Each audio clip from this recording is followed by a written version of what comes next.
Hi everyone and welcome back to my channel. For today's video, I'll be sharing with you everything that has happened in the month of May. Bear in mind that this video is quite long, so if you want to grab a drink or a snack, now is not the time because we're about to start. So starting off the month of May, we had Yasha for the weekend, so we have all the excuses to go to time zone. We got addicted to this one game called Wonka, which TBH we spent more than 1k out of it, so let us not dwell on that anymore. The rest of the week was all about the election, as it should be. I also put out my May plan with me, which if you haven't seen that, link is in the cards. On May 5th, we went to Cubao Expo to celebrate Jinky's birthday. We ate at Bellini's and had a few shots at INT Bar. Both places had excellent service, food, and shots. Definitely a must try. Then the party continued at home, where we also watched 2 films. It's kind of a custom for me and Jinky to watch a film every sleepover, preferably horror films. Then on Saturday, we went to my tita's house to celebrate Justice's birthday. This was also the same day my mom told me that we will be going to Masbate the next week. I was first hesitant to come since I already have plans for that weekend, but as always, she was able to convince me and we compromised to go home by Thursday.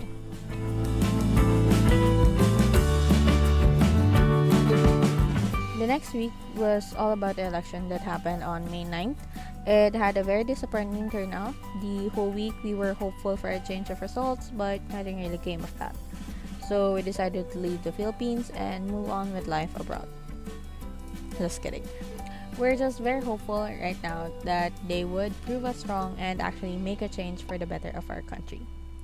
Anyway, the night after a full day of sourcing in Makati, I finally packed my suitcase, delegated my ongoing projects to my team, and left for Masbate.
vlog update. It's almost 6 p.m. and we're about to board. We're already at San Andres Port, and yeah, we're just waiting for the boat. It's already there. It just has to port. We're actually bringing the car. Pero yung tao kasi boarding na ngayon. The cars will be boarding at around 9 p.m. pa. Overall, we're gonna be leaving this San Andres Port at around 11 p.m. So, sobrang late na talaga kaming aalis dito. I heard na it's gonna be an 8-hour drive. 8-hour trip from here to Aroroy. So that's where we are going. We're currently eating because we're not really sure if they're gonna be selling food in the boat or whatever. So yeah, that's just a quick update for you guys.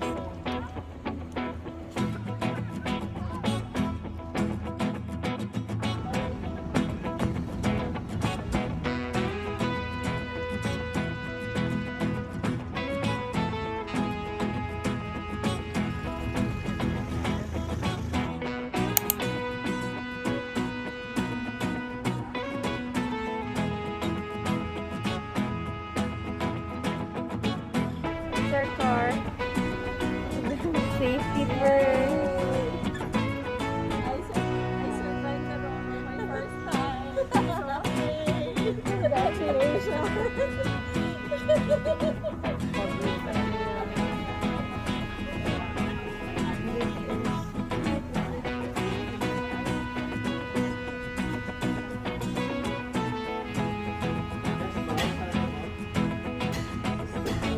On this door, this is the VIP. There's 3 VIPs. 1, 2,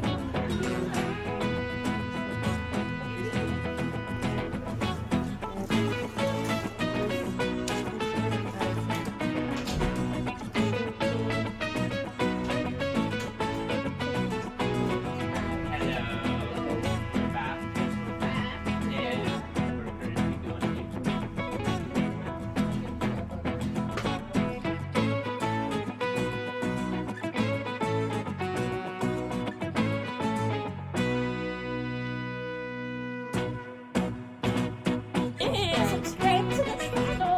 What's my channel's name?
Currently 2 hours away from Aroroy.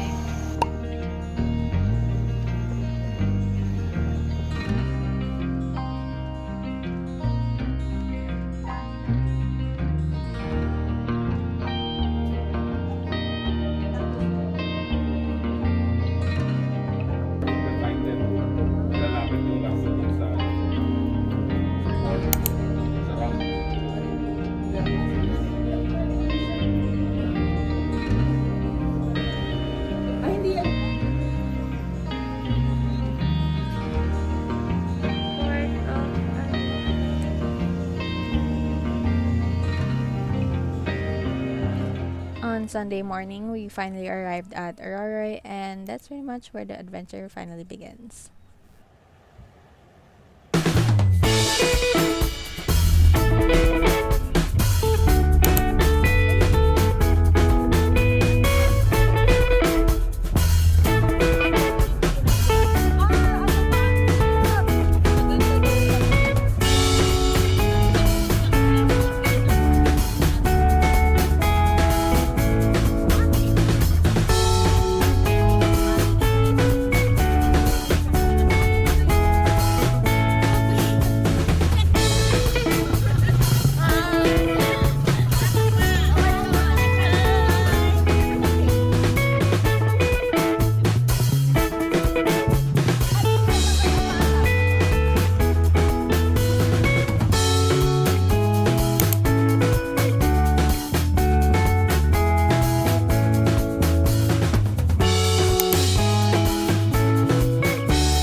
The next morning, we drove to the city to visit some relatives. I didn't get to film any of it since I don't get to see them often and I just wanted to bond.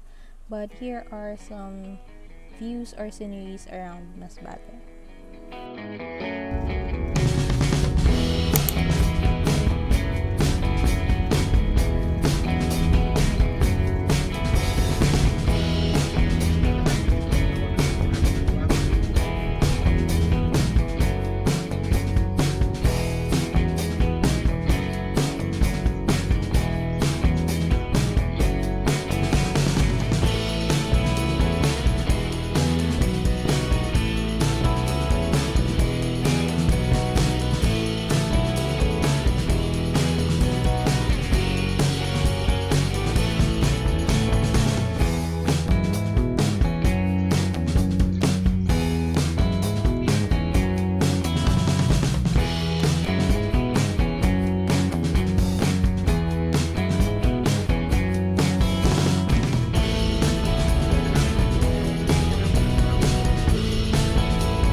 Yes, we hit a few complications on our way back to Aroroy, but we managed and safely returned home. I also enjoyed a little tour around Aroroy before the day came to an end, which was very fun. I've always enjoyed motorcycle rides since I was a kid. The next morning, we woke up early to drive to Tinigban for a day in the beach and later on an afternoon at the farm. This was by far the best day for me, so if you haven't seen that, make sure to check the cards at the upper right.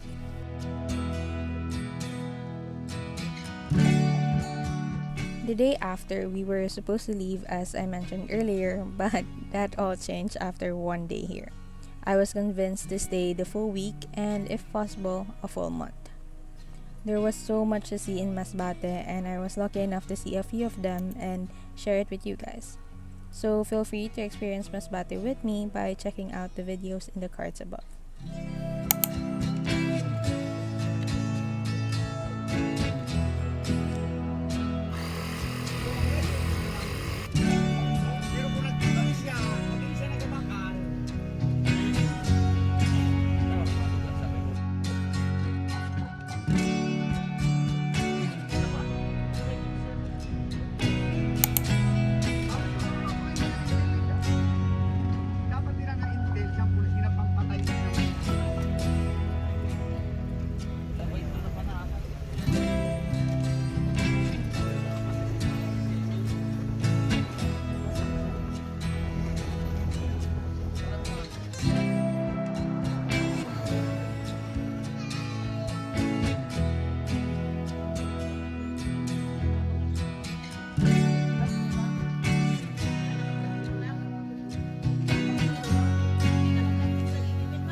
Yes, ma'am.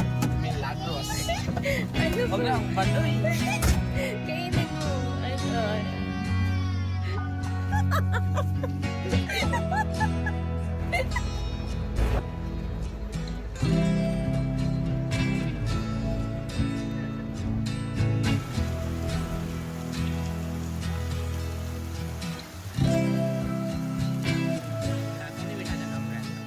It doesn't really matter that it rained on us on our last day. I had a wonderful time in Masbate. Not even close as what I had expected. It was a great recharge after a depressing week. I have nothing but good memories to bring back home.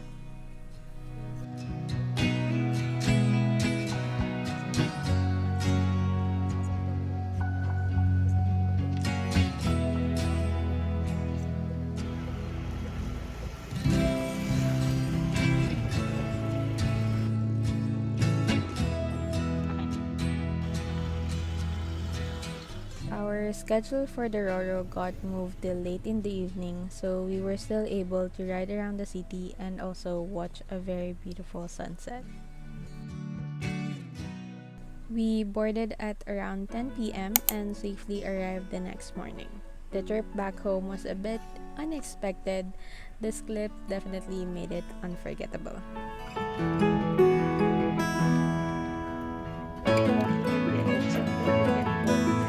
Oh my God! What the hell? Bakit ganito? Oh, may madulas tayo dito. Ang scary! Ayan lang yun, no? It's yan, guys. Tubig na yan. Oh my God. Uuwi na lang kami. Tatakutin ko. Nakakainis.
Home was the longest 8 hours of my life, but by 10 p.m. we finally arrived and I got to see my cats again.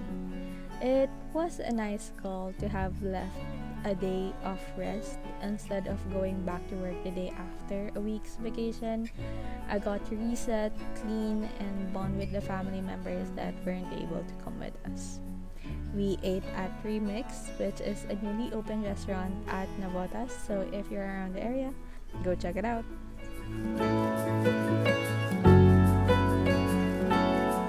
The final days of May was all about deadlines and a fun adventure involving long walks and sushi, but you'll get to see that on a different vlog. Anyway, that is everything that had happened in the month of May. I really hope you stay to the end for our final flip through.